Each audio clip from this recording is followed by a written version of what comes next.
ಅನವರತ ತಂಡ ತನ್ನ ಚಟುವಟಿಕೆಗಳನ್ನು ನಿರಂತರವಾಗಿ ಮಾಡ್ತಾ ಬರ್ತಾ ಇದೆ.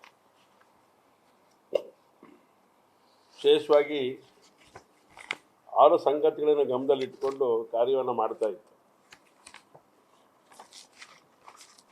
ಸ್ಮಾರ್ಟ್ ಶಿವಮೊಗ್ಗ,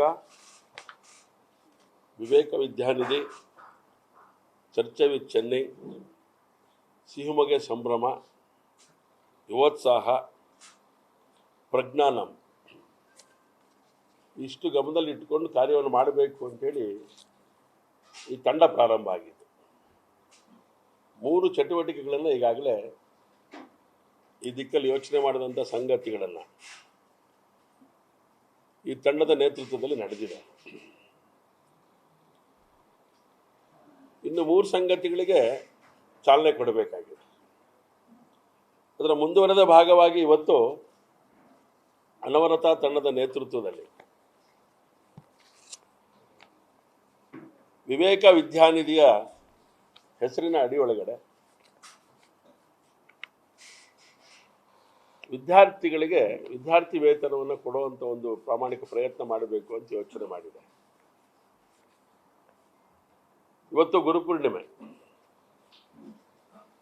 ಇವತ್ತೇ ಪ್ರಾರಂಭ ಮಾಡಬೇಕು ಅಂತ ಅವ್ರದ್ದು ಅಪೇಕ್ಷೆ. ಗುರುಪೂರ್ಣಿಮೆ ಈ ಸಂದರ್ಭದಲ್ಲಿ ಈ ರಾಜ್ಯದ ಈ ದೇಶದ ಸಮಸ್ತ ಹಿಂದೂ ಬಾಂಧವರಿಗೆ ಹಾರ್ದಿಕವಾದಂಥ ಶುಭಾಶಯಗಳನ್ನು ಕೂಡ ಈ ಸಂದರ್ಭದಲ್ಲಿ ಕೋರ್ತೇನೆ. ವಿವೇಕಾನಂದರು ಈ ದೇಶಕ್ಕೆ, ಈ ಪ್ರಪಂಚಕ್ಕೆ ಶಕ್ತಿ ಕೊಟ್ಟಂಥ ಒಬ್ಬ ಮೇಧಾವಿ. ಅವರ ಹೆಸರಿನ ಅಡಿಯೊಳಗಡೆಗೆ ವಿವೇಕ ವಿದ್ಯಾನಿಧಿ ಸ್ಥಾಪನೆ ಮಾಡುವಂಥ ಕೆಲಸವನ್ನು ಮಾಡಿದ್ದಾರೆ. 50% ಅಂಕಗಳನ್ನು ತಗೊಂಡಂಥ 50% 75% ಈ ವಿದ್ಯಾರ್ಥಿಗಳಿಗೆ, SSLC ಮತ್ತು PUC ವಿದ್ಯಾರ್ಥಿಗಳಿಗೆ ಮಾತ್ರ ಈ ಬಾರಿ ಯೋಚನೆ ಮಾಡಿದೆ.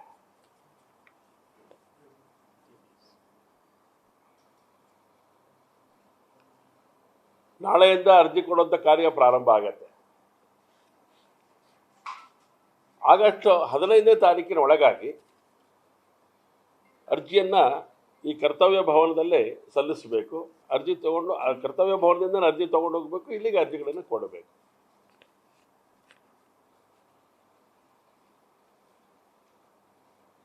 ₹5,000 ವಿದ್ಯಾರ್ಥಿನಿಗೆ ಕೊಡಬೇಕು ಅಂತೇಳಿ ಯೋಚನೆಯನ್ನು ಮಾಡಿದೆ. ಇದಕ್ಕೊಂದು ವಿಶೇಷವಾದಂಥ ಪ್ರಯತ್ನವನ್ನು ಮಾಡಿದ್ದಾರೆ. ಯಾಕೆ 50% ಅಂತೇಳಿ ಯೋಚನೆ ಮಾಡಿದಾಗ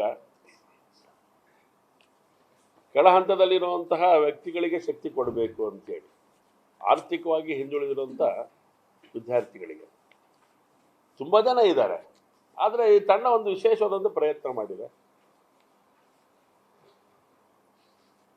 ₹5,000 ಕೊಡುವಂಥ ವ್ಯಕ್ತಿಗಳನ್ನು ಹುಡುಕಿ ಅವ್ರ ಮೂಲಕ ಈ ಕಾರ್ಯ ಮಾಡಿಸ್ಬೇಕು ಅಂತ ಚಿಂತನೆ ನಡೆದಿರುವಂಥದ್ದು.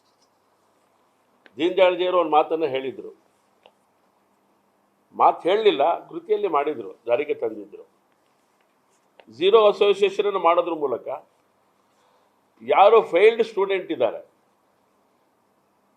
ಅವರಿಗೆ ಪಾಸ್ ಮಾಡುವಂಥ ರೀತಿಯೊಳಗಡೆ ತನ್ನ ಚಟುವಟಿಕೆಯನ್ನು ಪ್ರಾರಂಭ ಮಾಡಿದರು. ಅವರು ಉತ್ತೀರ್ಣರಾಗಬೇಕು ಮುಂದಿನ ದಿನದಲ್ಲಿ. ಅವರಿಗೆ ಶಿಕ್ಷಣಕ್ಕೆ ಬೇಕಾಗಿರುವಂಥ ಎಲ್ಲ ಸಂಗತಿಗಳು ಜೋಡಿಸೋ ಕೆಲಸವನ್ನು ಅವ್ರು ಮಾಡಿದರು. ಆ ಹಿನ್ನೆಲೆಯಲ್ಲಿ ನಾವು ಅತ್ಯಂತ ಕಡಿಮೆ ಅಂಕ ತಗೊಂಡಿರುವಂಥ ವಿದ್ಯಾರ್ಥಿಗಳನ್ನು ಗಮನದಲ್ಲಿ ಇಟ್ಕೊಂಡು ಈ ಕಾರ್ಯವನ್ನು ಪ್ರಾರಂಭ ಮಾಡ್ತಾ ಇದ್ದಾರೆ. ಅಕಸ್ಮಾತ್ ಹೈಯೆಸ್ಟ್ ತಗೊಂಡಿರುವಂಥ ವ್ಯಕ್ತಿಗಳು ಯಾರೋ ಅಕಸ್ಮಾತ್ ಬಂದರು ಬಡವರು ಅಂತ ಹೇಳಿದ್ರೆ 80% ತಗೊಂಡಿದ್ದಾರೆ, 90% ತಗೊಂಡಿದ್ದಾರೆ, ಅಕಸ್ಮಾತ್ ಬಂದರು ಅಂತ ಹೇಳಿದ್ರೆ ಅವ್ರ ಬಗ್ಗೆ ಯೋಚನೆ ಮಾಡೋಂಥದ್ದು ಕೂಡ ಈ ತಂಡ ಯೋಚನೆ ಮಾಡುತ್ತೆ ಆ ನಂತರದಲ್ಲಿ. ಆದರೆ ಆದ್ಯತೆ ಇರುವಂಥದ್ದು 9ನೇ ತರಗತಿ ಪಾಸಾಗಿ ಈಗ 10ನೇ ತರಗತಿಗೆ ಹೋಗಿರೋವಂಥವ್ರಿಗೆ, ಫಸ್ಟ್ PUC ಮುಗಿಸಿ ಸೆಕೆಂಡ್ PUCಗೆ ಹೋಗಿರೋವಂಥವ್ರಿಗೆ ಈ ಥರದ ಯೋಚನೆಯನ್ನು ಮಾಡಿರುವಂಥದ್ದು. 1,000 ಜನರ ಗುರಿಯನ್ನು ಇಟ್ಕೋಬೇಕು ಅಂತ ಯೋಚನೆ ಮಾಡಿದ್ದು ನಿರಂತರ. ಇದು ಈ ವರ್ಷಕ್ಕೆ ಮಾತ್ರ ಸೀಮಿತ ಅಂತಲ್ಲ. ಅನವರತ ತಂಡ ತನ್ನ ಚಟುವಟಿಕೆಯನ್ನು ಎಲ್ಲಿವರೆಗೂ ಮಾಡಬೇಕು ಅಂತ ಯೋಚನೆ ಮಾಡಿದೆ. ನಿರಂತರವಾಗಿ ಮಾಡಬೇಕು, ನಿರಂತರವಾಗಿ ಇರಬೇಕು ಇದನ್ನು ಅಂಥೇಳಿ ಯೋಚನೆ ಮಾಡಿರುವಂಥ ಎಲ್ಲ ಯುವಕರ ತಂಡ ಇದೆ. ಅವರು ಒಂದೊಂದು ಕ್ಷೇತ್ರದಲ್ಲಿ ಹೋಗಿ ಕೆಲಸ ಮಾಡ್ತಾ ಇರೋವಂಥ ಯುವಕರವರು. ಒಬ್ಬರು ಲೆಕ್ಚರರ್ಸ್ ಇದ್ದಾರೆ, ಬಹಳಷ್ಟು ಜನ ಇಂಜಿನಿಯರ್ಸ್ ಇದ್ದಾರೆ, ಆಡಿಟರ್ಸ್ ಇದ್ದಾರೆ. ಹೀಗೆ ಅವರವ್ರ ವೃತ್ತಿಯನ್ನು ಮಾಡೋದ್ರ ಜೊತೆಗೆ ಈ ಕೆಲಸವನ್ನು ಮಾಡ್ತಾ ಇರೋಂಥ ಒಂದು ತಂಡ ಇದೆ. ರಾಜಕೀಯವಾಗಿ ಯೋಚನೆ ಮಾಡಿ ಒಂದಷ್ಟು ಶಕ್ತಿ ತುಂಬುವಂಥ ಕೆಲಸ ಮಾಡ್ತಾ ಇದ್ದಾರೆ. ಸೊ ಹಾಗಾಗಿ ವಿದ್ಯಾನಿಧಿ, ವಿವೇಕ ವಿದ್ಯಾನಿಧಿ ವಿವೇಕಾನಂದರ ಹೆಸರಿನಲ್ಲಿ ಪ್ರಾರಂಭ ಮಾಡಿದ್ದೇವೆ. 1,000 ಕೊಡುಗೈ ದಾನಿಗಳನ್ನು ಹುಡುಕುವಂಥ ಪ್ರಯತ್ನವನ್ನು ಮಾಡುತ್ತೆ. ಈಗ ಆಗಸ್ಟ್ ಒಳಗಡೆ ಎಷ್ಟು ಜನಕ್ಕೆ ಕೊಡಬೇಕು, ಕನಿಷ್ಠ 100 ಜನಕ್ಕಾದ್ರೂ ತಲುಪಬೇಕು ಅನ್ನೋದು ಯೋಚನೆ ಇದೆ. ಅದಾದ ನಂತರ ನಿರಂತರವಾಗಿ ಈ ಕಾರ್ಯ ಮುಂದುವರಿಸ್ಕೊಂಡು ಹೋಗಬೇಕು ಅಂತೇಳಿ 1,000 ಜನರ ವಿದ್ಯಾರ್ಥಿಗಳಿಗೆ ಶಕ್ತಿ ತುಂಬೋ ಕೆಲಸವನ್ನು ಮಾಡಬೇಕು ಅಂತ ನಿಶ್ಚಯ ಮಾಡಿದ್ದಾರೆ. ಅದು ಆಗಸ್ಟ್ 15 ಒಳಗಡೆ ಆದರೆ ಅಷ್ಟು ಜನಕ್ಕೂ ಯೋಚನೆ ಮಾಡ್ತಾರೆ. ಆದರೆ 100 ಜನಕ್ಕಂತೂ ಮಾಡಲೇಬೇಕು ಅಂತ ನಿಶ್ಚಯ ಅವ್ರು ಮಾಡಿರುವಂಥದ್ದು. ಇದರೊಳಗಡೆ ಸರ್ಕಾರಿ ಮಕ್ಕಳು ಬರ್ತಾರೆ, ಸರ್ಕಾರಿ ಶಾಲೆಯಲ್ಲಿ ಓದುವಂಥ ಮಕ್ಕಳು, ಹಾಗೆ ಏಡೆಡ್ ಇನ್ಸ್ಟಿಟ್ಯೂಷನಲ್ಲಿ ಯಾರಿದ್ದಾರೆ ಅವ್ರದ್ದು ಬರುತ್ತೆ. 3 ಸ್ತರದಲ್ಲಿ ಯೋಚನೆಗಳನ್ನು ಮಾಡಿದ್ದಾರೆ. ಈ ಯೋಚನೆಗಳನ್ನು ಮಾಡಿ ಕಾರ್ಯರೂಪಕ್ಕೆ ತರುವಂಥ ಪ್ರಯತ್ನಕ್ಕೆ ಇವತ್ತು ಹೆಜ್ಜೆಯನ್ನು ಇಡ್ತಾ ಇದೆ. ಹಾಗಾಗಿ ಇವತ್ತು ಗುರುಪೂರ್ಣಿಮಾ ದಿನ ವಿಶೇಷವಾಗಿ ಮಕ್ಕಳಿಗೆ ವಿದ್ಯಾರ್ಥಿನಿಗೆ ಶಕ್ತಿ ತುಂಬುವಂಥ ಕೆಲಸವನ್ನು ಪ್ರಾರಂಭ ಮಾಡಬೇಕು ಅಂತ ನಿಶ್ಚಯ ಮಾಡಿ ಈ ಕಾರ್ಯವನ್ನು ಮಾಡಿದೆ.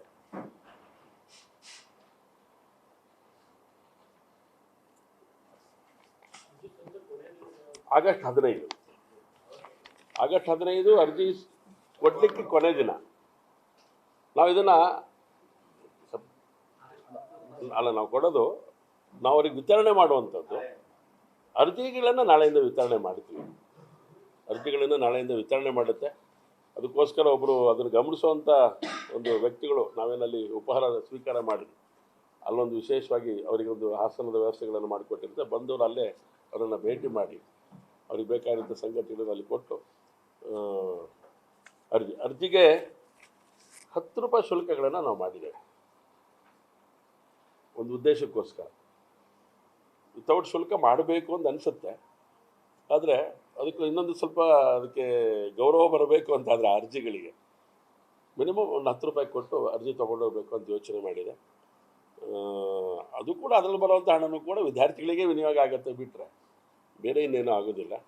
ಯಾರು ಮಾನದಂಡ 50 ಮಾರ್ಕ್ಸು ತೊಗೊಂಡಿರ್ಬೇಕು, 50ರಿಂದ 75 ಮಾರ್ಕ್ಸು.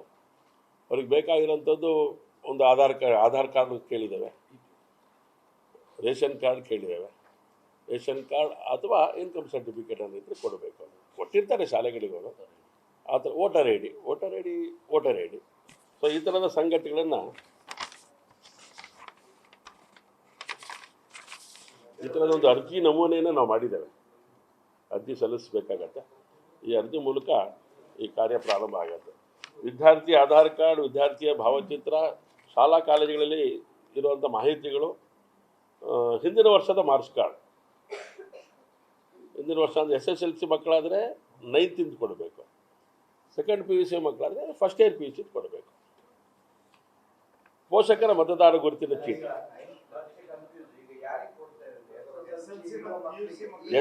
ಒಂದು ನಿಮಿಷ. ಈ ಬಾರಿ SSLC, ಸೆಕೆಂಡ್ PUC. ಈ ಬಾರಿ SSLC ಮಕ್ಕಳು ಯಾರ್ದನ್ನು ಕೊಡಬೇಕು ಅಂದರೆ 9th ಸ್ಟ್ಯಾಂಡರ್ಡಿಂದು ಅವರು ಸರ್ಟಿಫಿಕೇಟ್ ಕೊಡಬೇಕು. SSLC ಪಾಸ್ ಆದವರಿಗೆ ಸೆಕೆಂಡ್ PUCಗೆ ಬಂದುಬಿಡ್ತಾರಲ್ಲ, ಫಸ್ಟ್ ಪಿ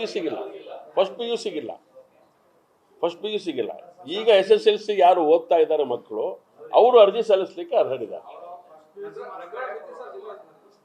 ನಗರ ವ್ಯಾಪ್ತಿಯಲ್ಲಿ ಮಾತ್ರ.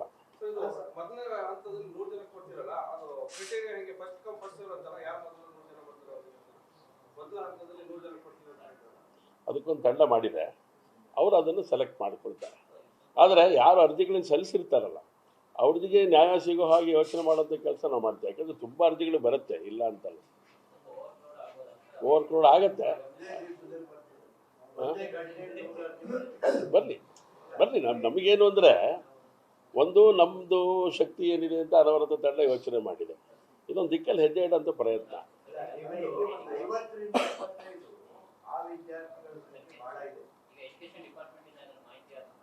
ತಗೊಂಡಿದೆ. ಎಷ್ಟು ವಿದ್ಯಾರ್ಥಿಗಳಿದ್ದಾರೆ ಅನ್ನೋದು ಮಾಹಿತಿ ತಗೊಂಡಿದ್ದೀವಿ, ಏನು ಪರಿಸ್ಥಿತಿ ಇದೆ ಅಂತೇಳಿ. ಅದನ್ನು ಗಮನದಲ್ಲಿ ಇಟ್ಕೊಂಡು ಉಳಿದಿದ್ದೆಲ್ಲ ಸಂಗತಿಗಳು. ಅದಕ್ಕೆ ಹೇಳಿದ್ನಲ್ಲ 1000 ಜನ ಕಾನ್ಸಂಟ್ರೇಷನ್ ಮಾಡಬೇಕು ಅಂತೇಳಿ. ತುಂಬ ಇದೆ. ಹೇಳಲಾ ಬೇಕಾ? ಹೇಳಿ ಕನ್ಫ್ಯೂಷನ್ ಹೇಳಿ.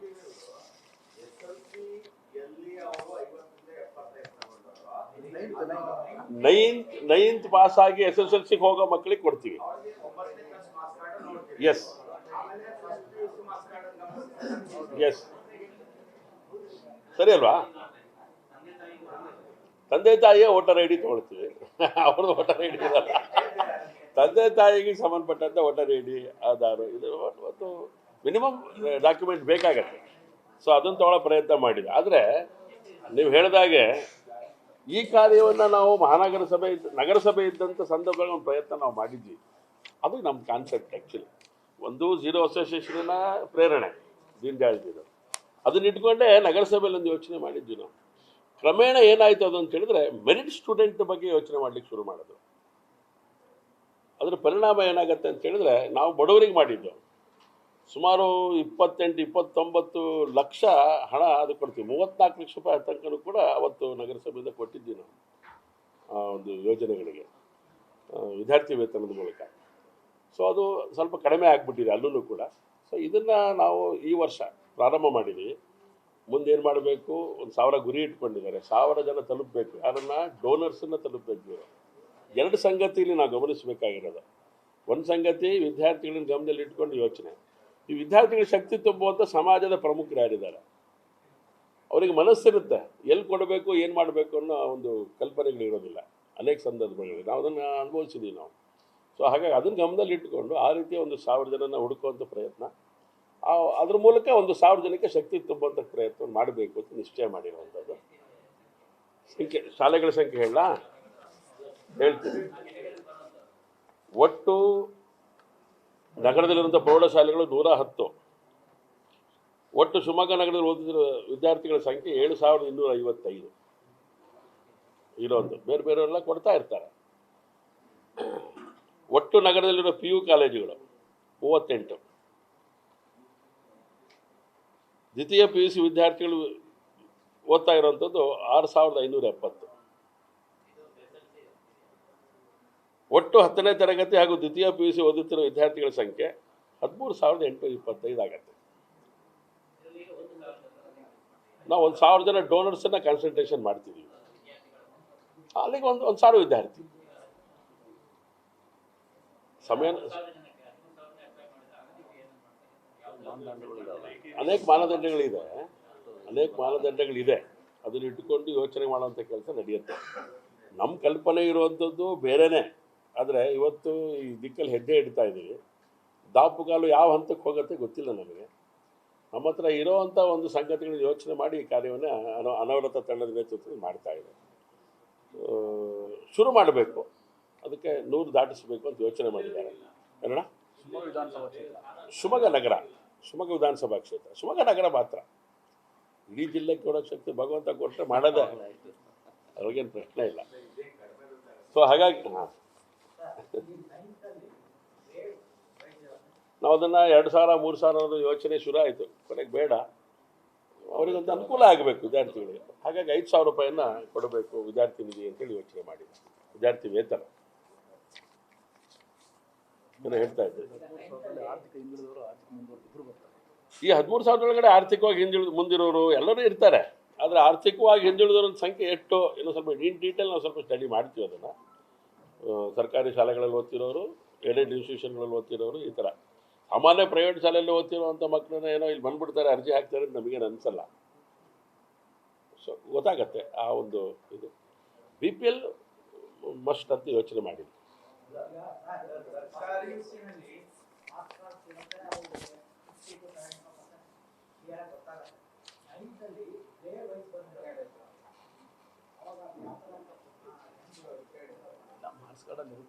ನಂಬರ್ ಇರುತ್ತೆ, ಮಾರ್ಕ್ಸ್ ಕಾರ್ಡ್ ಕೇಳಿದ್ದೀವಿ ನಾವು. ಮಾರ್ಕ್ಸ್ ಕಾರ್ಡ್ ಕೊಡಬೇಕು, ಮಾರ್ಕ್ಸ್ ಇರುತ್ತೆ. ಸರ್ಕಾರಿ ಶಾಲಾ ಮಕ್ಕಳಿಗೆ ಮಾತ್ರ ಸೀಮಿತ ಮಾಡುವುದು. ಯಾಕೆಂದ್ರೆ ಸರ್ಕಾರಿ ಶಾಲೆಗೆ ಯಾರು ಹೋಗ್ತಾ ಇಲ್ಲ, ಅದಕ್ಕೆ ಉತ್ತೇಜನ ಕೊಟ್ಟಂಗೆ ಆಗಷ್ಟು. ಅದು ಜಾಸ್ತಿ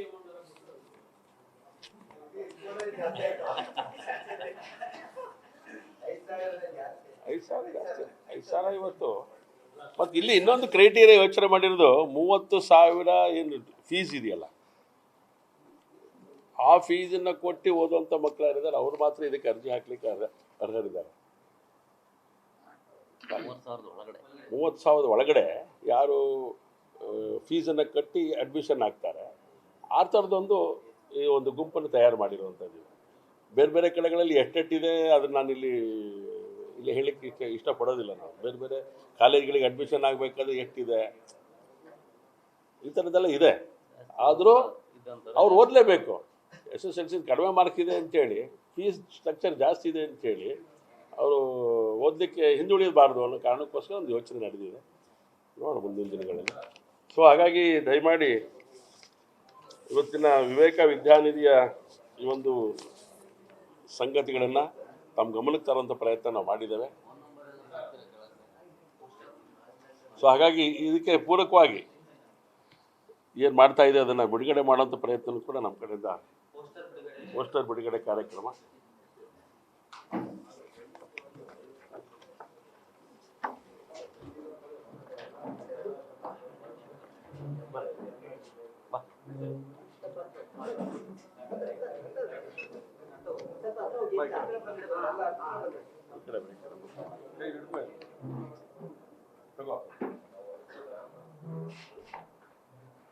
ಮ್ಯೂಸಿಯಂ ಮಾಡಿ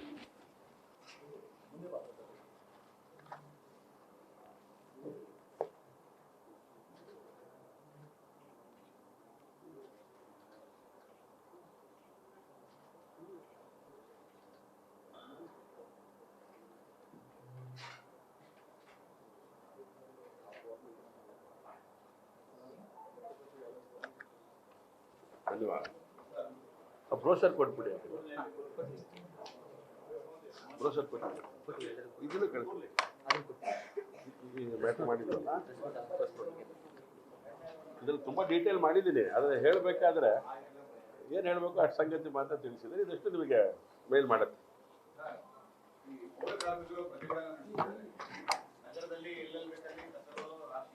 ಸೊ ವಿವೇಕ ವಿದ್ಯಾನಿಧಿ ಮುಗಿಸೋಣ.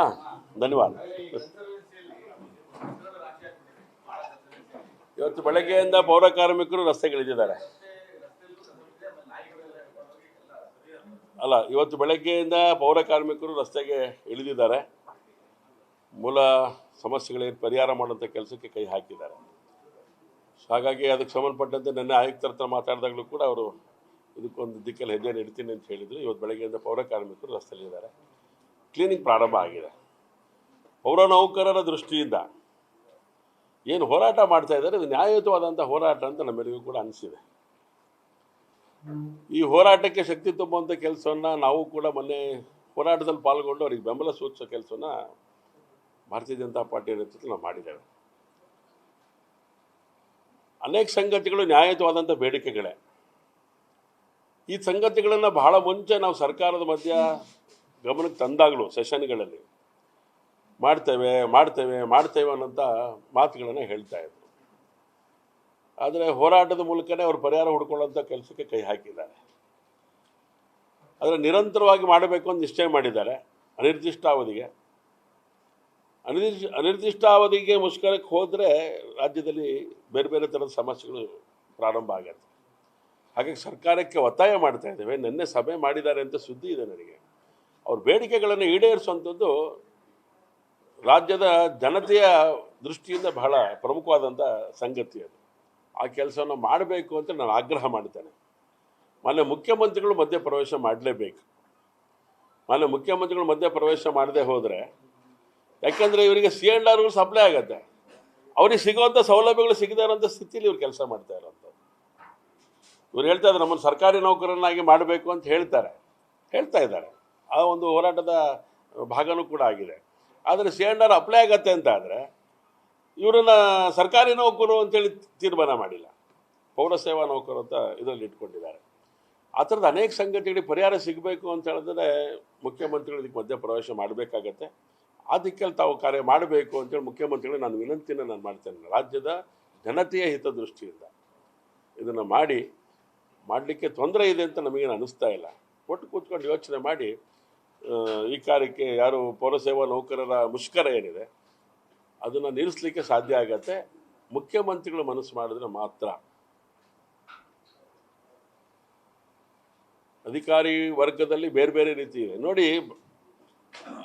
ಎಷ್ಟು ಸಂಗತಿಗಳು ಯೋಚನೆ ಮಾಡಿದ್ದಾರೆ ಅಂತ ಹೇಳಿದ್ರೆ, ಸ್ಥಳೀಯ ಸಂಸ್ಥೆಗಳಲ್ಲಿ ಇವತ್ತು ಹಣ ಇಲ್ಲ. ಸ್ಥಳೀಯ ಸಂಸ್ಥೆ ಬರೀ ಕಾರ್ಪೊರೇಷನ್ ಗಮನದಲ್ಲಿ ಇಟ್ಕೊಂಡು ಯೋಚನೆ ಮಾಡಲಿಕ್ಕೆ ಸಾಧ್ಯ ಆಗೋದಿಲ್ಲ. ನಾವು ನಗರಸಭೆ, ಪುರಸಭೆ, ಪಟ್ಟಣ ಪಂಚಾಯತ್ ಮತ್ತು ಗ್ರಾಮ ಪಂಚಾಯತಿ ಇದೆಲ್ಲದೂ ಕೂಡ ಅದರ ಅಡಿಯೊಳಗಡೆ ಬರುವಂಥದ್ದು. ಅದರಲ್ಲಿ ಶೇಕಡಾವಾರು ಹಣವನ್ನು ಸಂಬಳಕ್ಕೆ ಕೊಡಬೇಕು ಅಂತ ಹೇಳ್ತಾರೆ. ಅದು ಹೇಗೆ ಸಾಧ್ಯ ಆಗತ್ತೆ? ಗ್ರಾಮ ಪಂಚಾಯತಿಗಳ ಪರಿಸ್ಥಿತಿ ಚಿಂತಾಜನಕ ಅನ್ನೋ ಕಾರಣಕ್ಕೋಸ್ಕರ 15 ಫೈನಾನ್ಸಿನ ಹಣ ಕೇಂದ್ರ ಸರ್ಕಾರದಿಂದ ಬರ್ತಾ ಇದೆ, ರಾಜ್ಯ ಸರ್ಕಾರ ಕೊಡ್ತಾ ಇಲ್ಲ ಅಲ್ಲಿಗೆ. ಸೊ ಹೀಗೆ 15 ಫೈನಾನ್ಸಿನ ಹಣ ಬಂದಂಥ ಪರಿಣಾಮ ಅಟ್ಲೀಸ್ಟು ಅವರು ಗ್ರಾಮ ಪಂಚಾಯತಿಯ ವಿದ್ಯುತ್ ಬಿಲ್ಗಳನ್ನು ಕಟ್ತಾರೆ. ಅಲ್ಲಿರುವಂಥ ಕೆಲವು ಮೂಲ ಸಮಸ್ಯೆಗಳಿಂದ ಅದಕ್ಕೆ ಪರಿಹಾರ ಹುಡ್ಕೊಂತ ಕೆಲಸ ಅಲ್ಲಿ ನಡೆದಿದೆ. ಒಂದಷ್ಟು ಡೆವಲಪ್ಮೆಂಟಿಗೂ ಅದರೊಳಗೆ ಹಣ ಕೊಡ್ತಾ ಇದ್ದಾರೆ. ನೀವು ಅಲ್ಲಿನ ಖಾತೆದಾರರು, ಗ್ರಾಮೀಣ ಪ್ರದೇಶದಲ್ಲಿಗೆ ಖಾತೆದಾರ ಹಣವನ್ನು, ಸಾಮಾನ್ಯ ನಿಧಿ ಹಣವನ್ನು ಸ್ಯಾಲ್ರಿಗೆ ಒಂದಷ್ಟು ಹಣ ಕೊಡಬೇಕು ಅಂತ ಕೇಳುವಂಥ ಸ್ಥಿತಿ ಇದು ಯಾವುದೇ ಒಂದು ಸರ್ಕಾರಕ್ಕೆ ಗೌರವ ತರುವಂಥದ್ದಲ್ಲ ಇದು. ಹಾಗಾಗಿ ಈ ಥರದೊಂದು 10 ಸಂಗತಿ ಏನು ಅವರು ಹೇಳಿದ್ದಾರೆ ಇದು ಗಮನಿಸಲೇಬೇಕಾದಂಥ ಸಂಗತಿ. ಹಾಗಾಗಿ ಆಗ್ರಹ ಮಾಡ್ತೇನೆ, ಮುಖ್ಯಮಂತ್ರಿಗಳು ಇದರೊಳಗಡೆ ಮಧ್ಯಪ್ರವೇಶ ಮಾಡಬೇಕು.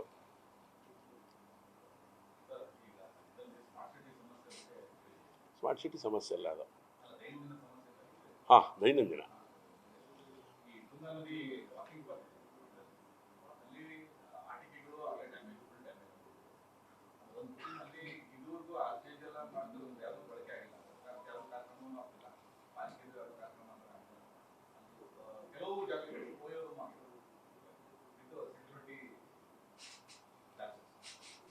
ನಾನು ಅಧಿಕಾರಿಗಳ ಜೊತೆ ಅದನ್ನು ಪರಿಶೀಲನೆ ಮಾಡಿ ಇಲ್ಲಿ ಈ ತುದಿಯಿಂದ ಆ ತುದಿ ತನಕ ಬೈ ವಾಕ್ ಅದನ್ನು ಮಾಡಿ ಅದಕ್ಕೆ ಬೇಕಾಗಿದ್ದ ಪರಿಹಾರವನ್ನು ನಾನು ಗಮನಿಸುವಂಥ ಕೆಲಸ ನಾನು ಮಾಡ್ತೇನೆ. ನಾಗರಿಕರಿಗೆ ಉಪಯೋಗಕ್ಕೋಸ್ಕರ ಬಿಟ್ಟಿರುವಂಥ ಸಂಗತಿಗಳದೆಲ್ಲ ಅನೇಕರಿಗೆ ನಾವು ಅದನ್ನು ಉದ್ಘಾಟನೆ ಮಾಡಿದ್ವಿ. ಸರಿ ಇದೆ ನೀವು ಹೇಳ್ತಾ ಇರೋಂಥದ್ದು. ಅಲ್ಲಿರುವಂಥ ಜಾಗ ಏನಿದೆ ಅಲ್ಲೊಂದು ವೇದಿಕೆ ಮಾಡಿದ್ದೀವಿ, ಬೇರೆ ಬೇರೆ ಚಟುವಟಿಕೆ ಮಾಡೋ ಕೇಂದ್ರ ಮಾಡಿದ್ದೀವಿ. ನಾವು ಹಿಂಗೆ ಮಾಡಿದ್ದೀವಿ ಅಂಥೇಳಿ ನಾವು ಹೇಳಬೇಕಲ್ಲ. ಉದ್ಘಾಟನೆ ಮಾಡಿ ಕೈ ಬಿಟ್ಬಿಟ್ಟಿದ್ದೀವಿ, ಹೇಳಿಲ್ಲ ನಾಗರಿಕರಿಗೆ ನಾವು. ಹಾಗಾಗಿ ಅದಕ್ಕೆಲ್ಲ ಅದನ್ನು ಯೋಚನೆ ಮಾಡಿ ಮಹಾನಗರ ಪಾಲಿಕೆ ಆಯುಕ್ತರ ಜೊತೆಗೆ ಒಂದು ಪ್ರವಾಸ ಮಾಡಲಿ, ಅದಕ್ಕೆ ಶಕ್ತಿ ಕೊಡೋ ಕೆಲಸ ನಾವು ಮಾಡ್ತೀವಿ.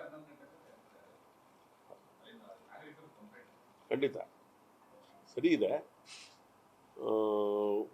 ಕೆಲವು ಕಡೆ ಮಾಡಿದ್ದೀವಿ, ಜನ ಉಪಯೋಗ ಮಾಡ್ಕೊಳ್ಳೋದೇ ಹಾಳಾಗಿರೋಂಥದ್ದು ಇದೆ. ಕೆಲವು ಉಪಯೋಗ ಮಾಡಿ ಹಾಳಾಗಿರೋಂಥದ್ದು ಇದೆ. ನಾನು ನೋಡಿದಾಗೆ ಕೆಲವು ಕಡೆಗಳಲ್ಲಿ ಉಪಯೋಗ ಮಾಡದೆ ಹಾಳಾಗಿರೋಂಥದ್ದು ತುಂಬ ಸಂಗತಿ ನಾನು ನೋಡಿದ್ದೀನಿ. ಮಾಡ್ತೀವಿ, ಜನ ಕೇಳ್ತಾರೆ ಅಂತೇಳಿ ಮಾಡಿದ ಮೇಲೆ ಅದರ ಸದುಪಯೋಗ ಆಗದಿದ್ರೆ ಕಷ್ಟ. ಹಾಗಾಗಿ ನೀವು ಹೇಳ್ತಿರೋ ಸಂಗತಿನ ಚಾಚು ತಪ್ಪದೆ ಮಾಡ್ತೀವಿ.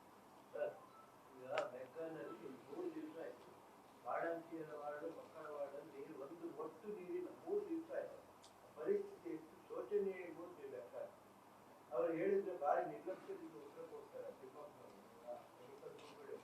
ಅಲ್ಲೆಲ್ಲೋ ಲೈನ್ ಕಟ್ ಆಗಿದೆ, ಅಲ್ಲೆಲ್ಲೋ ಇದಾಗಿದೆ ಅಂತ 8 ಜನ ಸಫರ್ ಆಗ್ತಾ ಇದ್ದಾರೆ. 25 ಲೀಟರ್ ಕ್ಯಾನ್ ತಗೊಂಡು ಹೊತ್ಕೊಂಡು ಹೋಗ್ತಿದ್ದಾರೆ ನೋಡಿದ್ದೀವಿ. ಇವತ್ತು 12:30 ಅಥವಾ 1 ಗಂಟೆಗೆ ಅವರು ಬರ್ತೀನಿ ಅಂತ ಹೇಳಿದ್ದಾರೆ. ಇದೊಂದು ಇತಿಹಾಸ. ನಾವು ಬರ್ತೀವಿ ಸರ್ ಅಂತ ಹೇಳಿರೋದು. ನಾವೇ ಇಲ್ಲಿವರೆಗೂ ಅಲ್ಲಿ ಹೋಗ್ತಾ ಇದ್ವಿ, ಹೋಗಿ ಅನೇಕ ಸಂಗತಿಗಳನ್ನ ಚರ್ಚೆ ಮಾಡಿ ಬರ್ತಾಯಿದ್ವಿ. ಅವರು ಸಮಯ ಕೇಳಿದ್ದಾರೆ. 12:30 1 ಗಂಟೆಗೆ ಬನ್ನಿ ಅಂತ ಹೇಳಿದ್ದೀನಿ. 12:30 ಅಥವಾ 1 ಗಂಟೆಗೆ ಸಂಬಂಧಪಟ್ಟಂಥ ಪ್ರಮುಖರು, ಮೆಡಿಕಲ್ ಕಾಲೇಜಿನ ಇವರು, ನಮ್ಮ DS ಗೌಡ್ರು, ಎಂಥ ಗೌಡ್ರವರು, ಸಿದ್ದೇಗೌಡರು ಜೊತೆಗೆ ತಿಮ್ಮಪ್ಪನವರು ಅವರೆಲ್ಲರೂ ಬರ್ತೀನಿ ಅಂತ ಹೇಳಿದ್ದಾರೆ. ಅವ್ರ ಜೊತೆಗೆ ಈ ಸಂಗತಿಗಳನ್ನ ಚರ್ಚೆ ಮಾಡ್ತೀನಿ.